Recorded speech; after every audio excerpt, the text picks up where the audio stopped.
Hey everyone! So let's talk about something really important. What it actually means to live authentically. To show up as your true self every single day, especially when it feels like the whole world is kind of pushing you to be someone else.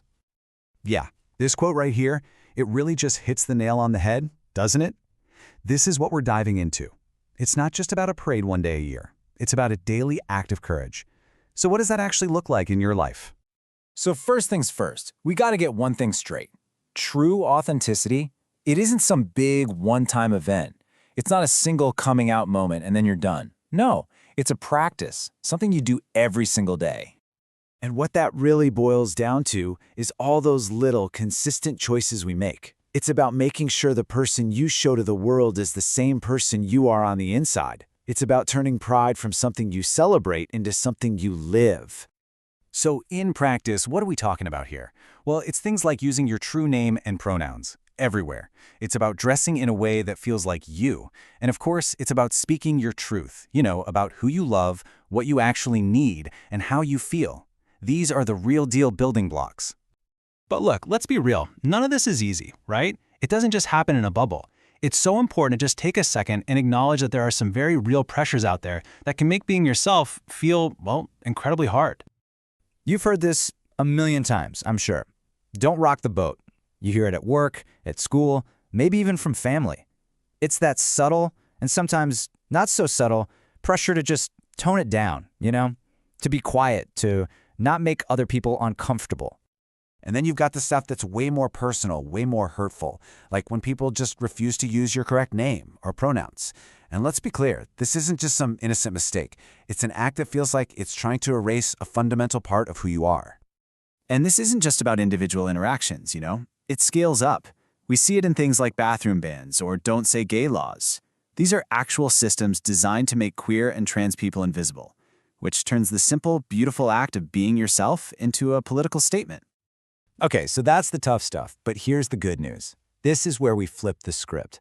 Because despite all those pressures, there are real, practical things you can do. So let's build your toolkit for self-expression. We've got 5 key strategies that are going to be your go-to toolkit. And listen, this isn't about some massive, scary leap you have to take overnight. Nope. It's all about taking small, manageable steps that build up to a life that feels genuinely you. Let's walk through them. So, when we say start small and create safe zones, our first 2 steps, what does that even mean? Well, it could be something as simple as gently correcting someone when they use the wrong pronouns. Or maybe it's wearing a subtle pride pin that only you know is there. A safe zone could be as easy as adding your pronouns to your social media, or just having a piece of art in your space that makes you feel seen. Every little bit counts. Which brings us to a really, really big one. Step 3, building your support circle. This is so vital because you are not meant to do this alone. In fact, you shouldn't have to. Community is absolutely everything. So where do you start? What's the magic number? It's 2. That's it. The goal is to find at least 2 people who know and support the full, authentic you. This circle, this is your foundation, your lifeline. These are the friends, the mentors, the allies that you can call up when things get tough. They're the people who will stand with you and remind you how strong you are, especially on the days you don't feel it. So when you boil it all down, what's the big takeaway from all this? It really comes down to this one simple, powerful idea. And that leads us right into step 4, which is maybe the most important of all. Practice self-compassion. Please remember, this is a journey, not a race. It's not a destination you just arrive at. Some days you're going to feel bold and ready to take on anything, and other days the most authentic thing you can do is just rest. And both of those are completely okay. And that's it, right there. That's the core of it. Every single time you choose honesty over hiding, you are reclaiming your power. And that's how we get to our final step, step 5, amplifying queer and trans joy. Because when you live your truth, you light up a path not just for yourself, but for others who are watching too.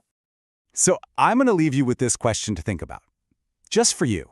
It doesn't have to be a big, grand gesture. It doesn't have to be loud. But what is one small, authentic choice you can make for yourself right now, today?